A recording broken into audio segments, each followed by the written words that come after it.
Le congrès CNCH 2021 revient cette année sur une édition présentielle et digitale. Hyper enthousiaste de nous retrouver au Novotel Paris Tour Eiffel pour 2 jours de partage. Pour les absents, les sessions seront diffusées en live et en replay sur notre site web et les réseaux sociaux. Enfin, embarqués sur la péniche pour la soirée de jeudi.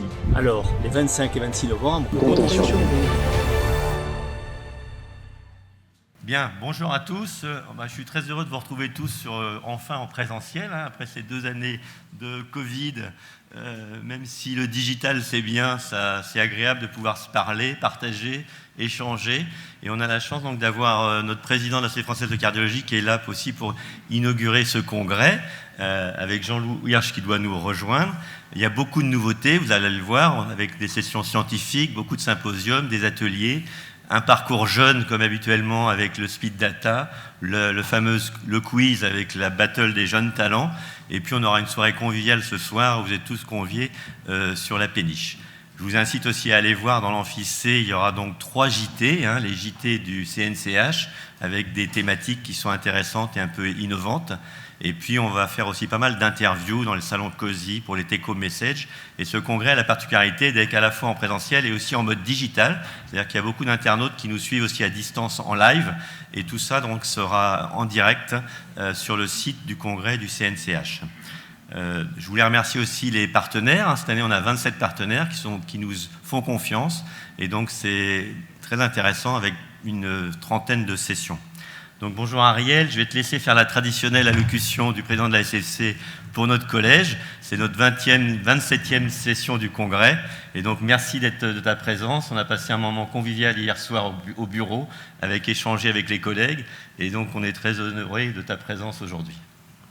Merci Franck, mes chers amis. Vous savez qu'au moment où j'ai pris la présidence de la Société française de cardiologie, mon ami et regretté Yves Juillère, qui était venu au moment de ma prise de fonction, m'avait dit à l'oreille « Ariel, il ne faut pas que tu sois uniquement investi dans les inaugurations et dans les présentations. Il faut vraiment que tu laisses une trace de ton mandat. » Tout à l'heure, Franck, d'ailleurs, m'a demandé quel était, en gros, mon bilan à la SFC. Et aujourd'hui, je suis avec vous, parmi vous, pour vous redire combien la place des communautés de la Société française de cardiologie est essentielle à la vie de la société française. En fait, je la vois, moi, cette Société française de cardiologie, comme une maison mère ou la maison des cardiologues, en quelque sorte un tronc commun de notre parcours de cardiologue, donc de surspécialistes avec nos différentes sensibilités. Et nous avons donc un rôle important à jouer pour la vie de la société. Alors dans les quelques minutes où je vais vous parler un peu de vous et de moi et donc de la société, je voudrais rendre hommage d'abord à mes amis Franck et Walid. Franck, mon collègue et ami de longue date à Bichat, et puis Walid, tu étais mon étudiant, tu t'en souviens, il y a longtemps, à Saint-Antoine. Je ne suis pas sûr que ça t'ait donné la vocation parce que tu l'avais déjà. Alors commençons par les chiffres, si vous voulez bien. Vous me reconnaissez bien là. D'abord, je voudrais vous remercier, vous féliciter comme communauté de la Société française de cardiologie. Voilà les courbes que j'aime montrer. Vous voyez, ça ressemble un peu aux courbes Covid en ce moment, mais enfin, ici, c'est le nombre de cotisants. Je vais vous en dire un petit mot tout à l'heure. Donc il n'y a vraiment pas de problème concernant l'investissement du CNCH dans la vie de la Société française de cardiologie, et je voulais vous en remercier. Et puis depuis hier, Franck m'a élu ici quasiment de façon temps plein parmi vous dans le congrès, avec ma participation hier à votre bureau, puis à cette table ronde très intéressante animée par Simon et Michel, et puis ce matin parmi vous. Et je suis impressionné d'abord par votre dynamisme, vos idées. D'ailleurs, je prélève assez souvent des idées dans celles que Franck nous transmet avec l'élégance qui te caractérise, Franck, dans tes interventions lors des bureaux de la SFC ou des CA. Tu dis les choses comme il faut les dire, sans ostentation et sans manière particulière. J'ai été vraiment impressionné par ce que vous faites au quotidien pour faire vivre cette communauté. Je l'ai dit tout à l'heure dans l'interview. J'en ai personnellement un peu assez de ce clivage entre les CHU et les centres hospitaliers que vous représentez. Pour celles et ceux qui me connaissent, vous savez que j'avais été engagé il y a quelques années pour une réflexion gouvernementale autour de la valence universitaire des praticiens hospitaliers et malheureusement, personne n'a retenu cela. Alors ce que je retiens, moi, de notre travail commun au quotidien, c'est ce qu'on a mis en place au travers du CNP.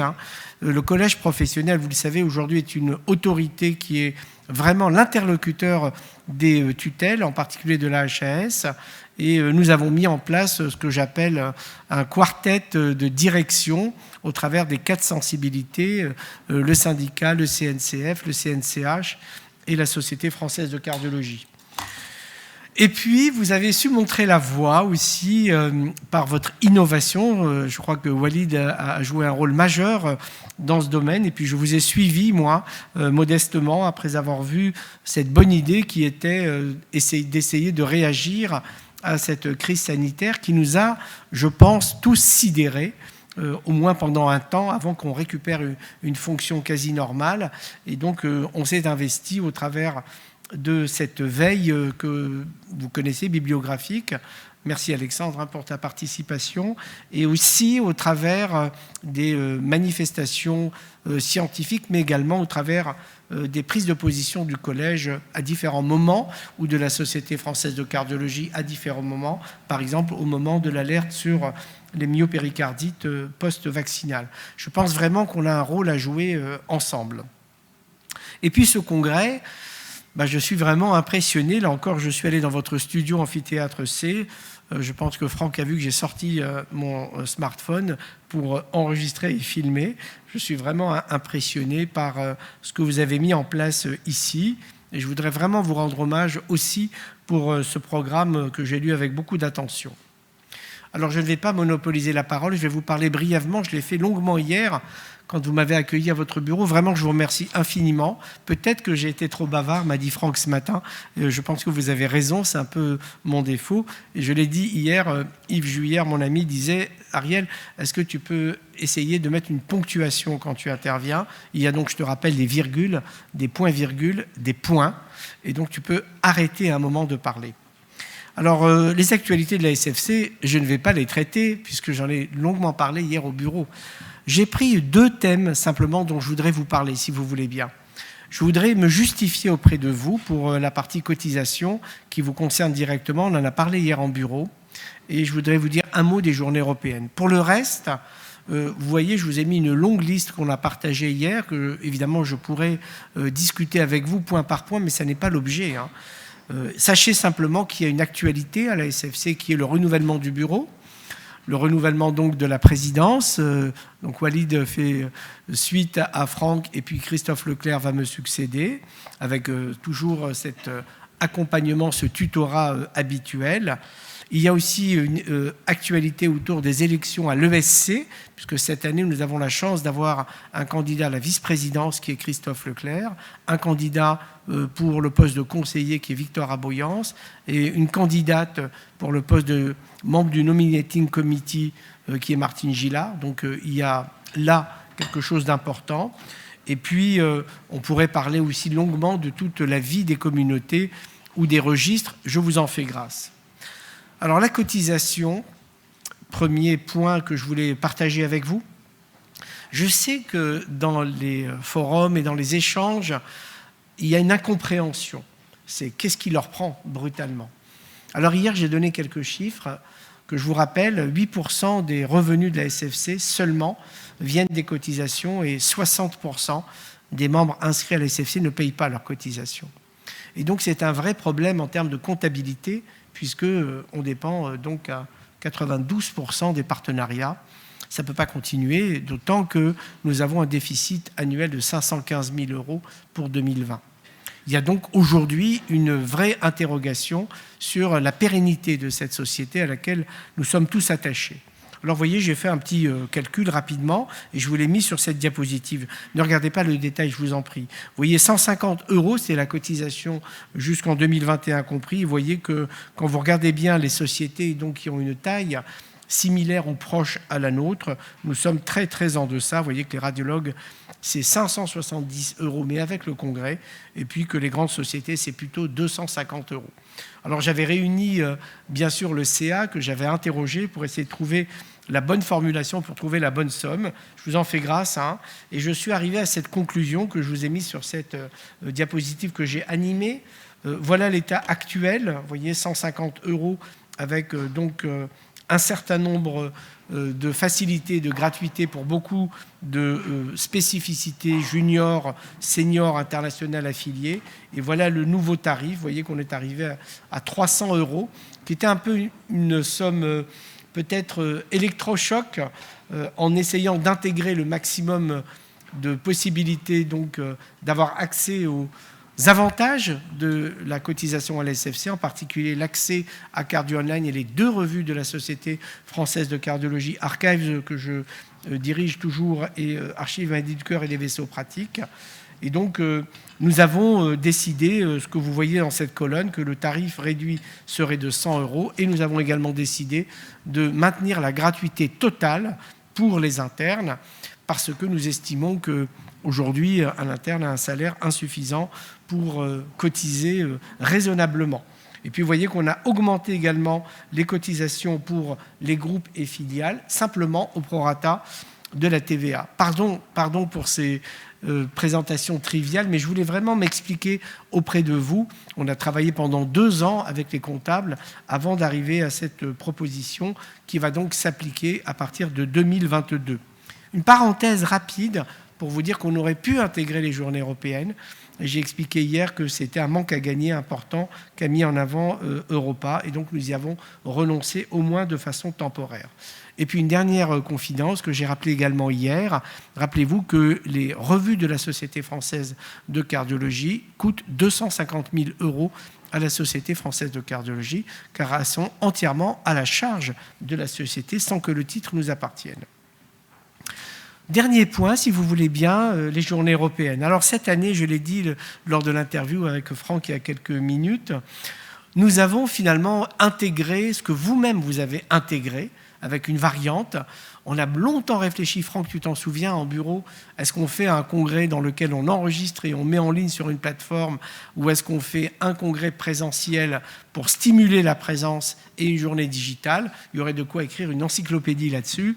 Nous avons choisi, nous, la deuxième formule, qui est donc le présentiel du 12 au 14 janvier, selon le format que vous connaissez, et une journée digitale complète le 15 janvier, avec une plateforme qui va être un peu similaire à la vôtre, puisque finalement, vous voyez qu'on s'est nourri l'un l'autre de l'expérience de l'autre. Je ne vais pas détailler ce que c'est que les journées européennes. Vous y êtes toutes et tous, je pense, régulièrement. Cette année, nous avons simplement réduit le format des séances. Alors mon obsession, moi, c'était la migration brutale du présentiel en digital que nous avons connu l'année dernière. Et donc je voulais vraiment, avec le comité d'organisation, que l'on puisse à tout moment reculer vers un digital complet. Si la crise sanitaire prenait de l'ampleur, vous lisez comme moi les informations et les articles, c'est un peu le cas. Regardez, en Allemagne, hier, le congrès EuroEco a été annulé. Ce sera un congrès digital à Berlin. Donc vous voyez que l'ESC, par exemple, elle continue à réagir en disant le full digital et pas de présentiel. Vous et nous, on est un peu différents. Mais nous avons la possibilité donc de revenir à un congrès entièrement digital si vraiment c'est nécessaire. Je ne détaille pas les sessions, vous les connaissez, le congrès aura la même richesse que d'ordinaire. Le 15 janvier, la journée digitale, ce sera un programme original, transversal. J'y ai vraiment beaucoup tenu avec Hélène Elchaninov, de façon à ce qu'il n'y ait pas de redite ou de répétition par rapport aux 2 autres journées. Et on a bien sûr gardé l'espace habituel pour les événements. Il y en a 2. Et je termine là-dessus, si vous voulez bien. L'espace pratique et simulation, Anne Bernard, cette année 450 mètres carrés, entièrement donc organisé au 3e étage, pour faire un peu cet espace que vous voyez, dans lequel il y aura de la simulation en petits groupes, avec une place dédiée pour les jeunes collègues. On a vraiment sanctuarisé la présence des plus jeunes d'entre nous au sein de ces ateliers qui auront à peu près toutes les thématiques. Je vais vous les résumer dans un petit instant. Et je vous ai mis ici quelques images qui m'ont été passées par Damien Lemarec, que vous connaissez bien, qui est à vos côtés ici à ce congrès. Il y aura bien sûr les ateliers classiques de simulation des gestes de cathétérisme, et puis bien sûr tout ce qui est imagerie. Et puis vous voyez, il y a un programme dédié, je ne vais pas le détailler, c'est Anne Bernard qui l'a concocté, avec tout, y compris le fameux entretien pour l'annonce, auquel on tient beaucoup, et puis tout ce qui concerne les procédures interventionnelles, diagnostiques ou thérapeutiques, le jeudi et le vendredi. Et puis vraiment, mon dernier mot, nous avons nous aussi une chaîne TV. Vous vous souvenez que l'année dernière, Jean-Claude Deharro avait animé les 4 journaux de représentation de cette édition digitale des Journées européennes 2021. Et donc cette année, il a repris le flambeau. Et c'est ma dernière diapositive pour vous dire que notre idée, alors elle n'est peut-être pas si originale que ça, mais enfin, nous serons donc en amphithéâtre bleu. On fera, je l'espère, un studio au moins aussi beau que le vôtre, Amphithéâtre C, car j'ai vraiment été impressionné par votre installation et la logistique. Et cette année, donc, les conférences donneront lieu à des discussions. Vous êtes, vous, tous et moi, frustrés qu'une conférence ne donne pas lieu à des questions. Et donc cette année, on aura la chance d'avoir 15 minutes après la conférence en live pour discuter avec le conférencier. Et puis j'ai souhaité, avec Hélène et tout le comité d'organisation, réserver un espace de communication entre les conférences au groupe de la Société française de cardiologie, au collège dont vous faites partie, bien sûr, et aux surspécialités, de façon à présenter l'actualité de chaque groupe au travers du programme des Journées européennes. Donc, merci. Je vous souhaite un très beau congrès. Vous avez un programme magnifique. Merci à Franck pour son parcours à mes côtés au bureau de la SFC et à très bientôt. Walid, bonne chance.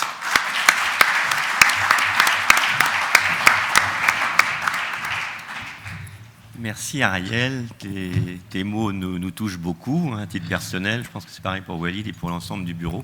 Je vais juste laisser la parole à Jean Louis, qui est un peu notre directeur de l'organisation du congrès, qui va vous donner un petit goût, on va dire, des sessions du congrès et comment ça va se dérouler. Donc Jean-Louis, tu as 5 minutes.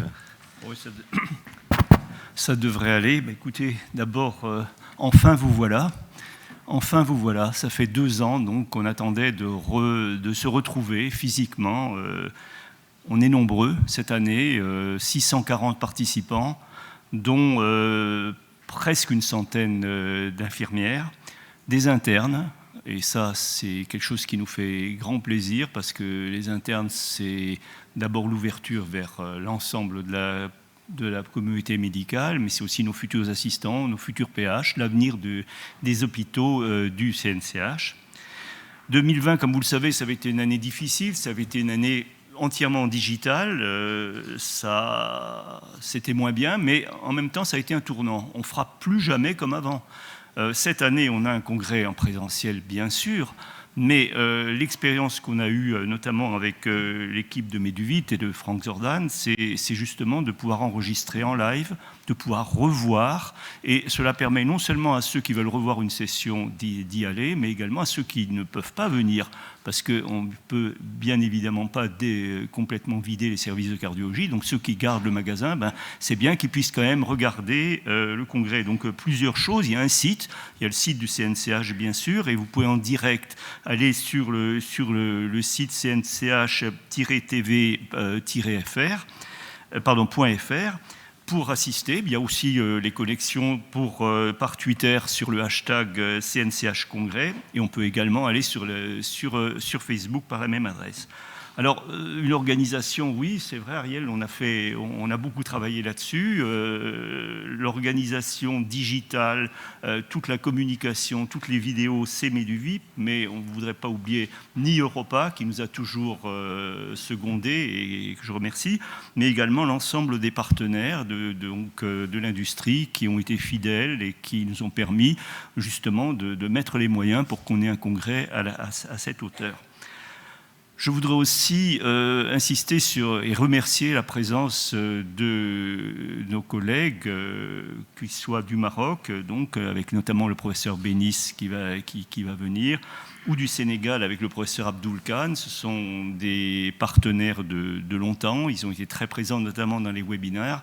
Et cela va préfigurer les collaborations qu'on fera les autres années avec des sessions consacrées aux sociétés francophones qui collaborent avec nous régulièrement et avec qui on collabore.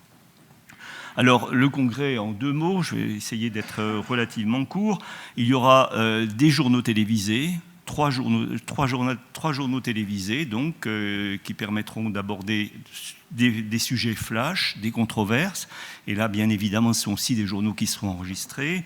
Il y a les ateliers, il y a les déjeuners débats, il y a les symposiums. Alors, ça sera l'actualité cardiologique. Vous savez que c'est un congrès généraliste. Il y a de la cardio-interventionnelle, de l'électrophie, de l'insuffisance cardiaque. Enfin, il y a tous les groupes qui seront présents, sur lesquels je vais revenir.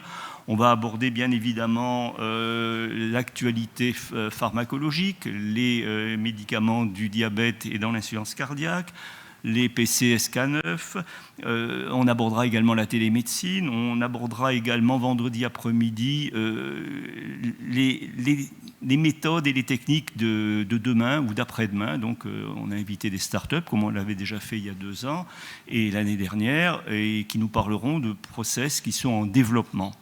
Alors, les groupes, vous les connaissez, 7 groupes. Il y a l'imagerie, donc le groupe imagerie qui va commencer tout à l'heure, le groupe des soins intensifs, cardio-interventionnel, électrophysiologie, insuffisance cardiaque avec Société française de santé digitale, hypertension artérielle et réadaptation.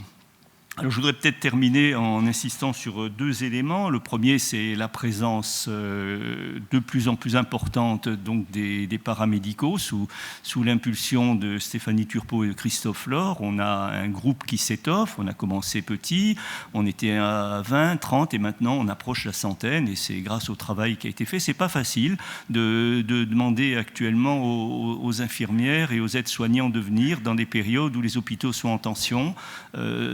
Mais c'est important parce qu'on travaille, comme vous le savez, en équipe, et tout ce qui concerne les pratiques avancées sont une collaboration forte entre le monde médical et les paramédicaux. C'est la même équipe, donc il est important qu'on soit au même congrès. Le deuxième point, c'est les jeunes. On continue et on veut rester tourné vers les cardiologues en formation, donc bien évidemment en relation avec le collège des cardiologues en formation. J'ai oublié de vous dire qu'on travaille également en collaboration avec le CNCF, donc dans certaines sessions. On souhaite être ouvert à tout le monde, que ce soit le privé, que ce soit le public, bien évidemment sous la houlette de la Société française de cardiologie. Alors les jeunes, il y aura une session cas clinique. Il y aura, comme chaque année, donc, avec Loïc Bell, la session sur les speed data, où il s'agira donc pour les médecins de présenter en quelques minutes, normalement c'est 4 minutes, un cas clinique, une recherche, enfin quelque chose d'innovant ou quelque chose d'inhabituel, et ce sera primé. Je rappelle que les paramédicaux nous ont emboîté le poids, puisque vendredi après-midi, les paramédicaux auront également leur session speed data. Et enfin, il y a la fin du jeudi se termine par le quiz, où là, comme chaque année, dans une forte ambiance, on compte comme d'habitude sur Raphaël Lasserre et Bernard Livarec pour animer le quiz, où les 4 équipes des 4 coins de la France vont s'affronter dans un concours de connaissances. Et ça se terminera ce soir donc, par une soirée sur la péniche. À la péniche, on y va à pied, c'est en bord de Seine. La péniche ne bouge pas, on n'a pas droit aux croisières, donc une péniche qui bouge est assimilée à une croisière et c'est pas possible.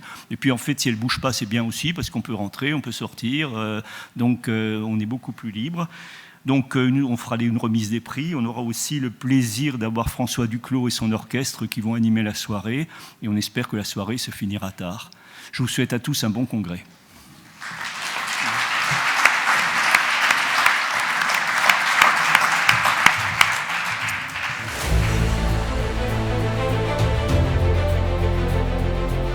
Le congrès CNCH 2021 revient cette année sur une édition présentielle et digitale. Hyper enthousiaste de nous retrouver Au Novotel Paris Tour Eiffel. Pour 2 jours de partage, Pour les absents, les sessions seront diffusées. en live et en replay sur notre site web et les réseaux sociaux. Enfin, Embarqué sur la péniche. pour la soirée de jeudi. Alors, les 25 et 26 novembre, Comptons sur vous. vous.